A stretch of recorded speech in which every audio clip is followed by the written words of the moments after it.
Tonight on Revolt Black News Weekly. What are you doing? What are you doing? Rogue police units. Haley kind of snatched me up. He ended up grabbing me by my arm. I ended up going to the emergency room. Another alleged victim of the Memphis Five comes forward in a Revolt Black News exclusive. Like they took it too far. And two black men in Mississippi claim they suffered horrific abuse from a similar police unit. They were called racial slurs. It was traumatizing, man. It was repeatedly called a night of hell, something I never thought I would go through. and at other times monkeys, and they were questioned as to why they were dating white women. We bring the discussion right here to the studio. What I see is gang assaults carried out by police officers. Are these aggressive units necessary for fighting crime, or are they just terrorizing our communities? There's no such thing as a good cop. Then, love in black and white.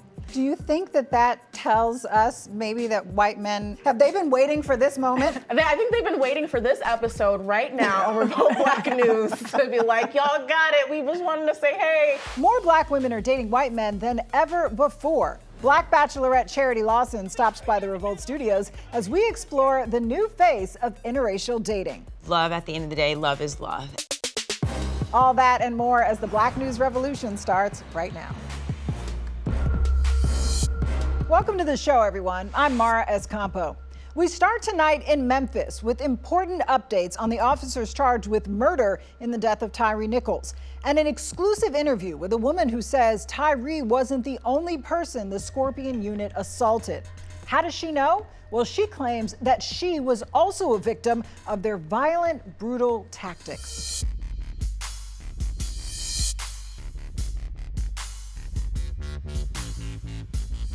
Haley walked to my car and asked me, he said, hey, how you doing? And asked me, have I heard a shooting or have I seen anything? Where's your ID?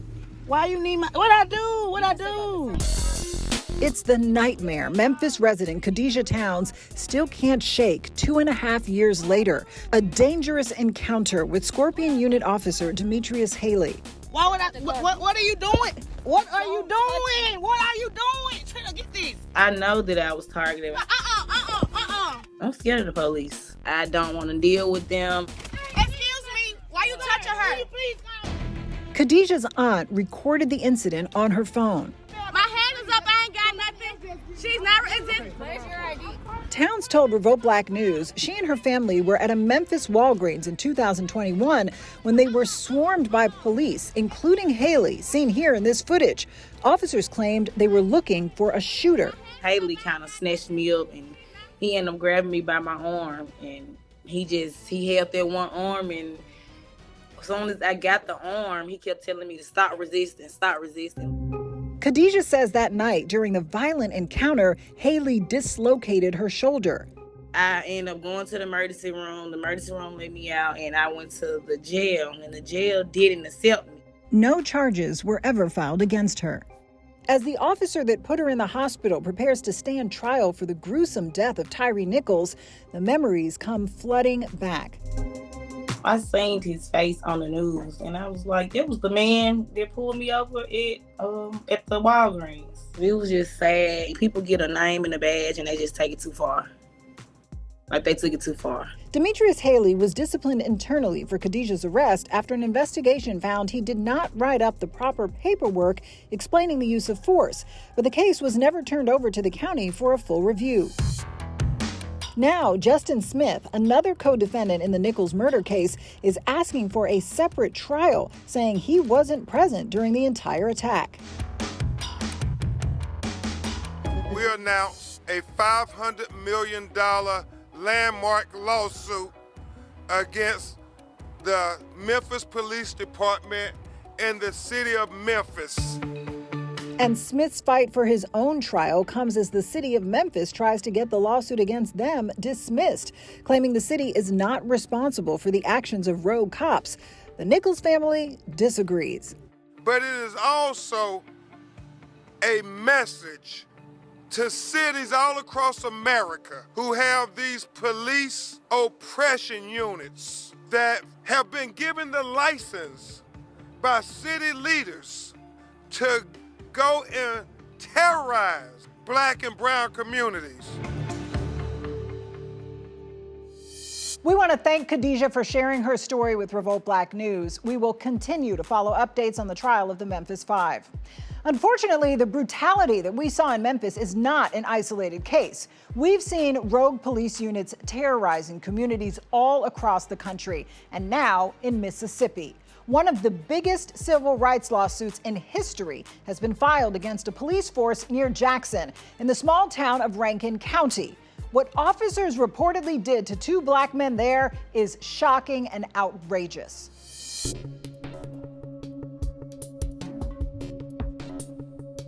What I'm about to describe to you is one of the most bizarre and torturous police brutality incidents in American history.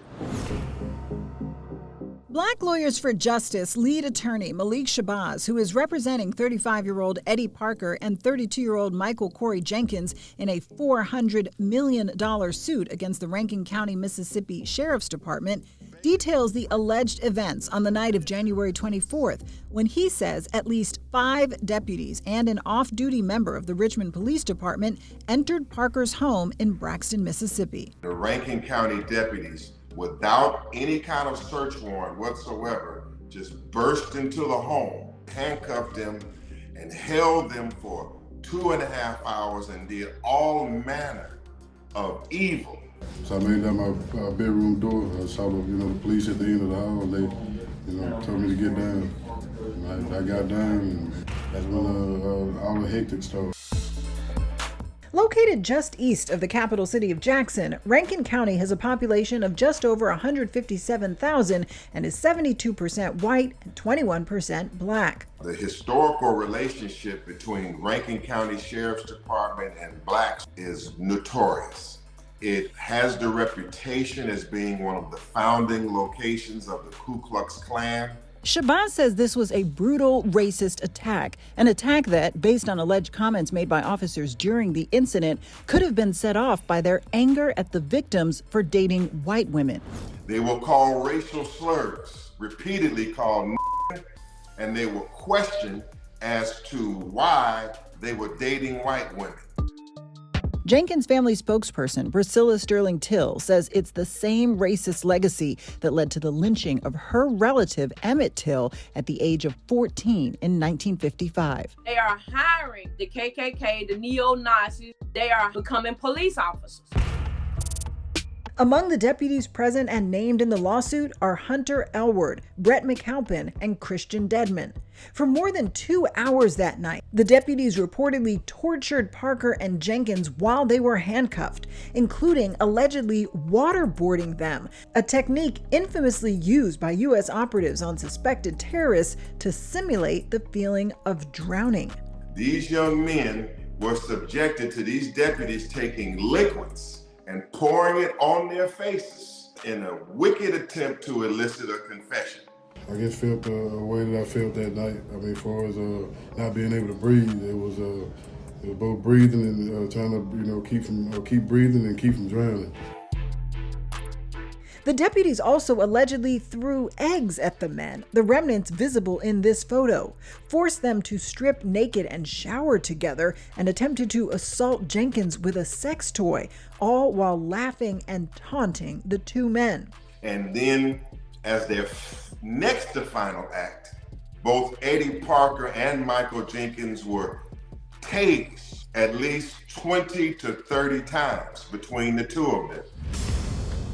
But none of those acts comes close to the worst reported allegation. Officer Elward reportedly put his gun in Jenkins' mouth for more than a minute and then pulled the trigger, shooting him in the mouth at point-blank range. Jenkins was shot. He's still in handcuffs. He's on the ground. Parker says that Jenkins' jaw was coming out of his face. Jenkins panics that he's about to die. So he gets up and stumbles to the front door.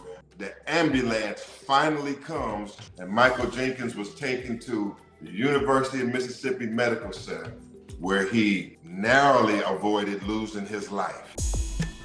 Jenkins' mother, Mary, recounts finding her son shackled to his hospital bed at University Hospital, a Rankin County deputy watching over him. I said, if you can hear me, Michael, I said, please squeeze my hand. I was holding his hand. And so I was asking him, I'm sorry. He finally squeezed my hand. And so I was so, by the grace of God, I was so happy because I knew that he could, at least he knew I was there. While Deputy Elwood claims that Jenkins had pointed a gun at him, the only weapon found on the property was a BB gun. There is no footage of the incident because the deputies had reportedly turned off their body cameras that night. The deputies claim the raid was prompted by alleged drug activity at the home, and Jenkins was eventually charged with possessing between 2 and 10 grams of methamphetamine and aggravated assault of a police officer, while Parker was charged with 2 misdemeanors, possession of paraphernalia and disorderly conduct. At no point did Michael Jenkins or Eddie Terrell Parker resist the Rankin County deputies in any way. At least 3 of the 5 Rankin County deputies involved in the 2-hour-long assault belong to a tactical special response unit. They are described by Rankin County residents as the Death Squad. And when they show up, bad things are about to happen. Hey, I didn't turn your ass around. All right. Such tactical squads gained national scrutiny in Memphis, Tennessee after Tyree Nichols died in January, just days after members of the Scorpion unit beat him severely following a traffic stop. You guys are really doing a lot right now.